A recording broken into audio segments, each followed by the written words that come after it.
मेरे सारे साथी भी मेरे साथ जामेंगे। मैं तो अक्रूर काका जी के साथ जा रहा हूँ, लेकिन मैंने बाबा से पहले कह दी है कि दिन निकलने के बाद में ये सारे सखाओं को बैलगाड़ियों में अपने साथ में लेकर के आएंगे, और जब ये आ जाएंगे तो ही हम मथुरा नगरी घूमने जाएंगे। वहाँ भगवान शंकर के दिव्य धनुष का पूजन होगा, हम दर्शन करेंगे, मथुरा नगरी को घूमेंगे और लौट करके आ जाएंगे। सारी गोपियां कहते हैं अच्छा परसों लौट कर आ जाओगे, परसों की बात करते हो, एक पल तुम्हारा दर्शन नहीं होता तो हमारे प्राण गले में आकर के ठहर जाते हैं। जाना है तो लो हमारी देह पे से अपने रथ को निकाल करके लेके जाओ। सारी गोपियां मार्ग में लेट गई कि हमारे ऊपर से अपना रथ लेकर के जाओ। कन्हैया बोले बाबरी काहे को बन रही हो, जब कहती हो कि परसों लौट के आ जाऊंगा तो। गोपियां कहती हैं बड़ो आयो परसों आवे वारो, अपने आप जावे को निर्णय कैसे ले लियो। कन्हैया बोले अच्छा मुंह पे गलती हो गई, अब तो मुंह को जान दो, परसों मैं आ जाऊंगा ना, विश्वास करो। तब कन्हैया राधा जी से कहते हैं कि राधे तुम तो जानती हो कि आगे बहुत सारी लीलाएं शेष हैं, अगर तुम रोकोगी तो मैं जा नहीं पाऊंगा और फिर आगे की लीला कैसे पूरी होंगी। तब राधा जी अपने चरण पीछे सरका लेती हैं। सारी गोपियों ने जब राधा जी को चरण पीछे करते हुए देखा तो सबने मार्ग दे दिया। श्याम सुंदर रथ में बैठ करके चले गए। जब तक रथ दिखाई देता है हृदय में संतोष रहता है कि शायद लौट करके आ जाएंगे। रथ की ध्वजा दिखाई देती है तब तक भी संतोष रहता है, और जब रथ के उड़ने वाली धूल दिखाई देती है तब भी संतोष रहता है। लेकिन जब वो धूल भी दिखना बंद हो गई तो गोपियां कहती हैं कि कितना निष्ठुर है, परसों का वायदा करके चला गया। परंतु यहां सबके चित्त में धीरज था कि परसों लौट आवेगा, लेकिन ये परसों बीतेगी कैसे। इंतजार के जब पल रहते हैं, दुख के जब पल रहते हैं, विरह के पल रहते हैं, तब एक एक दिन भी सदियों जैसा दिखाई देता है। और जब सुख का समय होता है तो दिन समय कहां हथेली पर उड़ जाता है पता नहीं चलता। यहां सारी गोपियां टकटकी लगाई देखती रह गई और मेरे प्रभु मथुरा नगरी चले गए। परंतु ये मथुरा नगरी का भ्रमण करने के लिए नहीं गए, अपने सखाओं की प्रतीक्षा करते हैं। नंद बाबा कन्हैया के सारे सखाओं को ग्वालाओं को लेकर के मथुरा नगरी पहुंचे। तब कन्हैया कहते हैं बाबा इतनी सुंदर है ये मथुरा नगरी, कितनी सुंदर सजी हुई है, आप यदि आज्ञा दे दें तो हम मथुरा नगरी घूमा में जाकर के। तो बाबा कहते हैं कि देखो कन्हैया तुम गोकुल वृंदावन में थे तो अबे तबे की बात करते थे, बात बात में गाली गलौज करते थे। मथुरा नगरी पढ़े लिखों की है, किसी से कुछ कह दिया तो यहाँ झगड़ा हो जाएगा। तब दाऊ भैया से नंद बाबा कहते हैं कि दाऊ तुम समझदार हो, सबका ख्याल रखना। दाऊ कहते हैं बाबा चिंता मत करो। और कन्हैया अपने सारे साथियों को लेकर के मथुरा नगरी का भ्रमण करने के लिए निकल जाते हैं। अब ये जैसे मथुरा नगरी में गए तो इतने सुंदर सुंदर भवन, सब सुंदर सुंदर वस्त्र पहन करके दिखाई दे रहे थे, और मेला था, उत्सव था, यज्ञ का पूजन चल रहा था, इसलिए और सब नए नए वस्त्र पहने हुए थे। तो सखा सब एक दूसरे की ओर देख रहे हैं कि देखियो कन्हैया सबने कैसे सुंदर सुंदर वस्त्र पहने हुए हैं।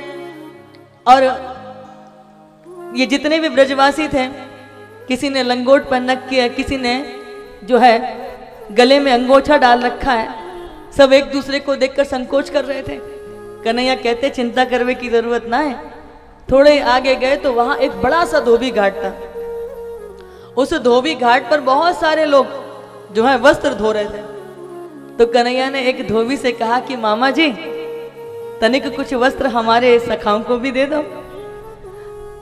तो वो धोबी जो था बड़ी बड़ी मोटी मोटी आंखें निकाल करके टूट करके पड़ा कन्हैया पर। लगता है जो कार्य महाराज परसों करेंगे वो मेरे हाथ से आज ही हो जाएगा।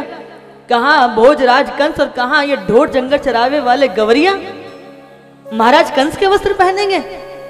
जैसे ही कन्हैया पर ऊंची आवाज में गुस्सा किया तो कन्हैया की टोली में एक छोटा सा सखा था, वो कहते कन्हैया दिखा दे यार पूतना वाले हाथ, फिर जो होगी सो मैं संभाल लूंगा। कन्हैया कहते कि तो कुछ चिंता करने की जरूरत ना है। आगे बढ़ के कन्हैया ने जैसे घुमा करके एक ही चपाट मारी तैसे ही उसका जो मुख था धड़ से अलग जाकर के गिर पड़ा। सब घाट छोड़ छोड़ करके भाग गए, भागो भागो भागो, ये तो पूतना घसुर को मारवे वारो आ गो। सब घाट छोड़ के भाग गए। कन्हैया सखाओं से कहते हैं, भैया जो वस्त्र पसंद आवे आप सब चुन चुन के अपने अनुसार पहन लो। अब यहाँ तो महाराज कंस के वस्त्र धुल रहे थे। कंस 7-8 हाथ को, और ये सारे ग्वाल वाल सका, कोई 3 हाथ को, कोई 4 हाथ को, कोई 5 हाथ को, सब ने रेशमी वस्त्र धारण कर लिए। अब गलियों में बीथियों में झाड़ू लगावे की जरूरत ना है, इनके वस्त्रन से ही सारे ब्रज की गलियां साफ हो रही हैं। सखा बोले, भैया देखिए ये तो ऐसे लग रहे हैं जैसे मांगा हुआ पहन लियो, मांग के पहन लियो। कन्हैया बोले, इनकी भी कोई ना कोई व्यवस्था जरूर होगी। तो आगे बढ़े तो एक गुणक नामक दर्जी था। वो दर्जी स्वयं अपने हाथ से इतने सुंदर वस्त्र सिलता था कि महाराज कंस को भी उसके द्वार पर आकर के नाप देना पड़ता था। ये उनके पास नाप लेने नहीं जानता था। जैसे गुणक दर्जी ने देखा कि आज तो मेरे प्रभु स्वयं मेरे द्वार पर चल करके आए, तो ये दुकान से बाहर निकल आया और हाथ जोड़ लिया, प्रभु के चरणों में प्रणाम किया।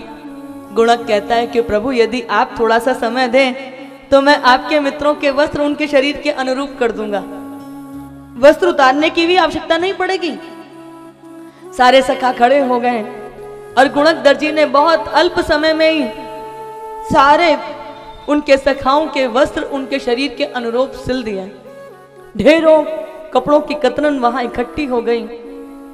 मेरे प्रभु गुणक को ढेर सारा आशीष देकर आगे बढ़ गए। गुणक बहुत देर तक प्रेम समाधि में ऐसे खड़े रहे, और जब बाद में वो अपनी दुकान में लौट करके आए तो उन्होंने क्या देखा कि उनकी संपूर्ण दुकान का सामान सोने का हो गया, मात्र कैंची और सुई लोहे की बची। जैसे प्रभु कहना चाहते हैं कि गुणक तेरी कला जीवित रहे, इसीलिए सुई और कैंची लोहे की है। मेरे प्रभु आगे बढ़े तो एक सुदामा नाम का माली सुंदर सुंदर पुष्प मालाएं बना करके महाराज कंस के लिए लेके जा रहा था। जैसे ही उसकी दृष्टि श्याम सुंदर उनके सखाओं पर पड़ी, हाथ जोड़ लिए, कहा प्रभु महाराज कंस के लिए उसके राजमहल में बहुत फूल मालाएं पहुंचाई, पर आज आपका दर्शन करके मन करता ये सारी पुष्प माला आपको और आपके साथियों को पहना दूं। प्रभु ने अपना शीश झुका लिया और सुदामा ने सबको पुष्प मालाएं पहना दी।